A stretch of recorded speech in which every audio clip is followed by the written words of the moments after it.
ಮನೆ ಕಳೆದುಕೊಂಡಂತಹ ಕೆಜೆಹಳ್ಳಿಯ ಜನರು ಪಾಪ ಕಂಗಾಲಾಗ್ಬಿಟ್ಟಿದ್ದಾರೆ. ಎಷ್ಟೇ ದೂರು ಕೊಟ್ಟರೂ ಕೂಡ ಅಧಿಕಾರಿಗಳು ಸ್ಪಂದಿಸ್ತಿಲ್ಲ ಅಂತೆ. ಮನೆಯನ್ನ ಕಳೆದುಕೊಂಡಿರುವಂತಹ ಕೆಜೆಹಳ್ಳಿಯ ವಾಸ ಮಾಡೋರೆಲ್ಲರೂ ಕೂಡ ಕಂಗಾಲಾಗ್ತಿದ್ದಾರೆ. ಎಷ್ಟೇ ದೂರು ಕೊಟ್ಟರೂ ಕೂಡ ಯಾವುದೇ ಅಧಿಕಾರಿಗಳು ಕೂಡ ರಿಯಾಕ್ಟ್ ಮಾಡ್ತಿಲ್ಲ.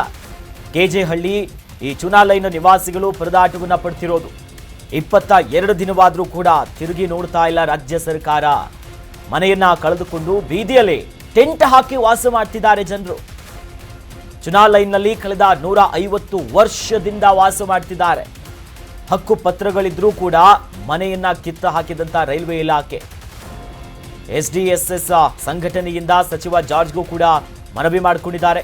ಮನವಿ ಪತ್ರ ಕೊಡಲು ಬಂದವರಿಗೆ ಪೊಲೀಸರು ಕೂಡ ತಡೆದಿದ್ದಾರಂತೆ.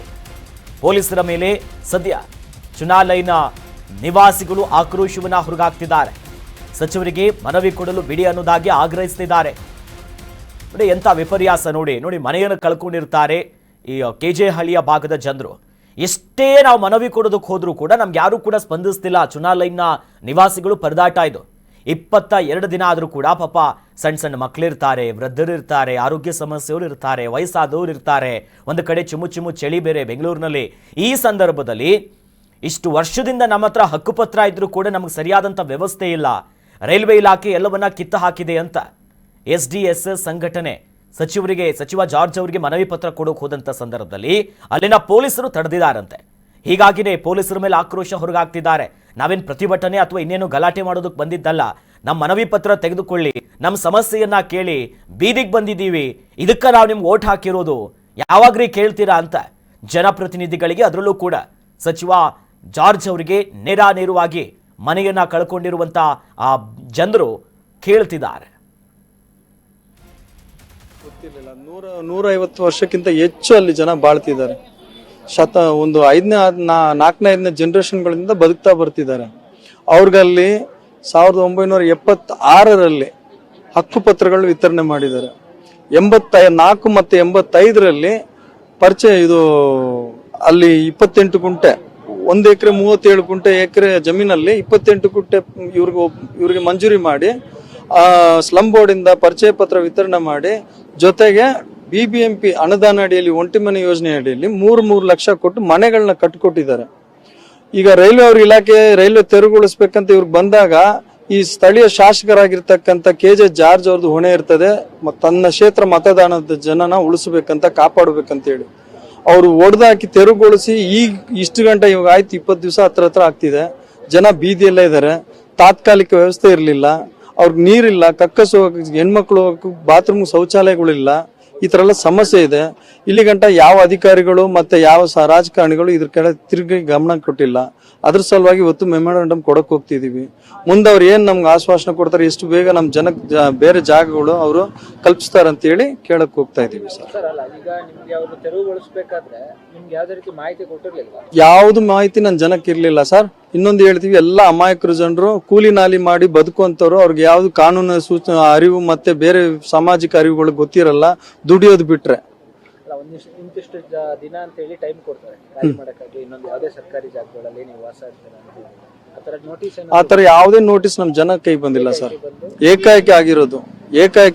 ಇನ್ನೊಂದು ಪ್ರಮುಖ ವಿಷಯ ಅಂತ ಹೇಳಿದ್ರೆ, ನಮ್ ರಾಜ್ಯ ಪೊಲೀಸರು ನಮ್ ಜನರ ಮೇಲೆ ದಬ್ಬಾಳಿಕೆ ದೌರ್ಜನ್ಯ ಮಾಡಿ ಅವ್ರನ್ನ ಹಿಗ್ಗಾಮುಗ್ಗ ದಳಿಸಿ ಅಲ್ಲಿಂದ ಎತ್ತ ಹಾಕಿದ್ರು, ಹೊರಗೆ ಹಾಕಿದ್ರು.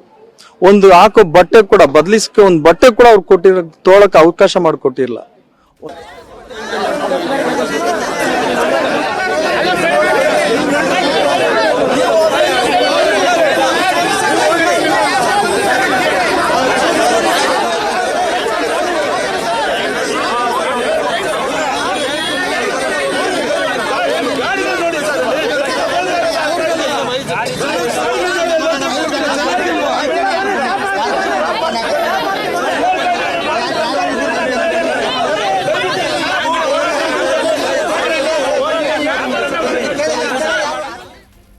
ಈ ಬಗ್ಗೆ ಹೆಚ್ಚಿನ ಡೀಟೇಲ್ಸ್ ನೀಡ್ತಾರೆ ನಮ್ಮ ಪ್ರತಿನಿಧಿ ಸಂಜಯ್ ಗೌಡ. ಸದ್ಯ ದೂರವಾಣಿ ಸಂಪರ್ಕದಲ್ಲಿ ಜಾಯ್ನ್ ಆಗಿದ್ದಾರೆ. ಸಂಜಯ್, ಸದ್ಯ ಪ್ರಮುಖವಾಗಿ ಆ ಭಾಗದ ಜನರ ಆಗ್ರಹ ಏನಿದೆ? ಯಾಕೆ ಸ್ಥಳೀಯ ಶಾಸಕರು ಇಷ್ಟೊಂದು ಹಿಂದೇಟಾಗ್ತಿದ್ದಾರೆ? ನೆಕ್ಸ್ಟ್ ಇವೆಷ್ಟೆಲ್ಲ ಪ್ರತಿಭಟನೆ ಆದ್ಮೇಲೆ ಏನಾದ್ರೂ ಜಾರ್ಜ್ ಅವರು ಏನಾದ್ರೂ ಪ್ರತಿಕ್ರಿಯೆ ಕೊಟ್ರಾ ಅಂತ? ಏನಂತ ಹೇಳಿದ್ರೆ ಅಖಿಲೇಶ್, ಇಲ್ಲಿ ಏನು ಕೆಜೆಹಳ್ಳಿ ರೈಲ್ವೆ ಟ್ರ್ಯಾಕ್ ಹಾದು ಹೋಗಿದೆ, ಅದ್ರ ಪಕ್ಕದಲ್ಲಿರುವಂತಹ ಏನು ಚೂನಾ ಲೈನ್ ಅಂತ ಹೇಳಿ ಒಂದು ಪ್ರದೇಶ ಇದೆ. ಆ ಪ್ರದೇಶದಲ್ಲಿ ಈಗಾಗ್ಲೇ ಏನು ದಲಿತ ಸಂಘಟನೆ, ದಲಿತ ಏನು ವ್ಯಕ್ತಿಗಳಿದ್ದಾರೆ, ಅವರೆಲ್ಲರೂ ಕೂಡ ಅಲ್ಲಿ ವಾಸವಾಗಿರ್ತಾರೆ. ಆ ಸಮುದಾಯಕ್ಕೆ ಸೇರಿದವರು ವಾಸವಾಗಿರ್ತಾರೆ. ಆ ಒಂದು ವಾಸವಾಗಿರುವಂತಹ ಸ್ಥಳದಲ್ಲಿ ಈಗ ರೈಲ್ವೆ ಅಗಲೀಕರಣ, ಅಂದ್ರೆ ರೈಲ್ವೆ ಟ್ರ್ಯಾಕ್ ಅನ್ನ ಅಗಲೀಕರಣ ಮಾಡ್ಲಿಕ್ಕೆ ಅಂತ ಹೇಳಿ ಒಂದು ಅಲ್ಲಿರುವಂತಹ ಕಟ್ಟಡಗಳು, ಮನೆಗಳನ್ನ ಡೆಮಾಲಿಷ್ ಮಾಡುವಂತ ಕೆಲಸವನ್ನ ಈಗ ರೈಲ್ವೆ ಇಲಾಖೆ ಮಾಡ್ಲಿಕ್ಕೆ ಮುಂದಾಗಿತ್ತು. ಆ ಮುಂದಾದಂತಹ ಸಂದರ್ಭದಲ್ಲಿ ಒಂದಿಷ್ಟು ಜನ, ಅಂದ್ರೆ 30ರಿಂದ 35 ಕುಟುಂಬಗಳು ಬೀದಿಗೆ ಬಂದಿದ್ವು. ಅಂದ್ರೆ ಮನೆಯನ್ನ ಕಳೆದುಕೊಂಡು ಬೀದಿಯಲ್ಲಿ ವಾಸಿಸುವಂತ ಸನ್ನಿವೇಶ ಬಂದಿತ್ತು. ಈ ವಿಚಾರಕ್ಕೆ ಸಂಬಂಧಪಟ್ಟ ಹಾಗೆ ಹಲವು ಅಧಿಕಾರಿಗಳಿಗೆ, ಬಿಬಿಎಂಪಿ ಅಧಿಕಾರಿಗಳಿಗೂ ಎಲ್ಲರಿಗೂ ಕೂಡ ದೂರನ್ನ ಸಲ್ಲಿಸಿದ್ದಾರೆ. ಆದ್ರೆ ಯಾವುದೇ ರೀತಿಯ ಪ್ರತಿಕ್ರಿಯೆ ಇಲ್ಲ. ಅದರಿಂದ ಇವತ್ತು ಅದರಿಂದ ಬೇಸತ್ತ ಇಲ್ಲಿವರೆಗೂ ಒಂದು 22 ದಿನ ಆಗಿದೆ.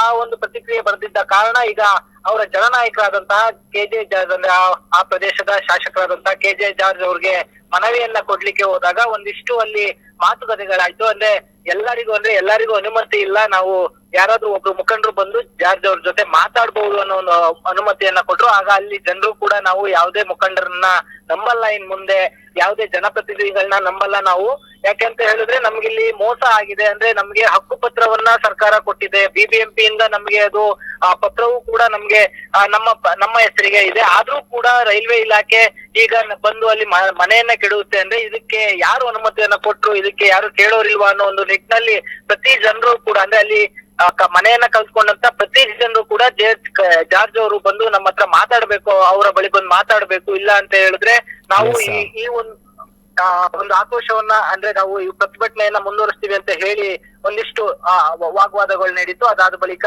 5 ಜನ ಮುಖಂಡರನ್ನ ಕೂಡ ಕರ್ಕೊಂಡು ಹೋಗಿ ಜಾರ್ಜ್ ಅವ್ರ ಹತ್ರ ಮಾತಾಡಿ ಮನವಿ ಪತ್ರವನ್ನ ಕೊಟ್ಟಿದ್ದಾರೆ. ಆದ್ರೆ ಇಲ್ಲಿ ಕಡೆದಾಗಿ ಏನು ಅಂತ ಹೇಳಿದ್ರೆ ಒಂದು ಪ್ರದೇಶಕ್ಕೆ ಇಲ್ಲಿವರೆಗೂ ಯಾವ ಅಧಿಕಾರಿ ಆಗ್ಲಿ ಇಲ್ಲ ರಾಜಕಾರಣಿಗಳಾಗ್ಲಿ ಯಾರು ಬಂದಿಲ್ಲ. ವೋಟ್ ಕೇಳಲಿಕ್ಕೆ ಬರುವಂತಹ ಜನರು ಈ ನಮ್ಮ ಸಮಸ್ಯೆಯನ್ನ ಆಲಿಸುತ್ತಾ ಇಲ್ಲ ಅನ್ನೋ ಒಂದು ಆಕ್ರೋಶವನ್ನ ವ್ಯಕ್ತಪಡಿಸ್ತಾ ಇರುವಂತದ್ದು Akhilesh. Yes, thank you Sanjay ತಮ್ಮೆಲ್ಲ ಮಾಹಿತಿಗೆ.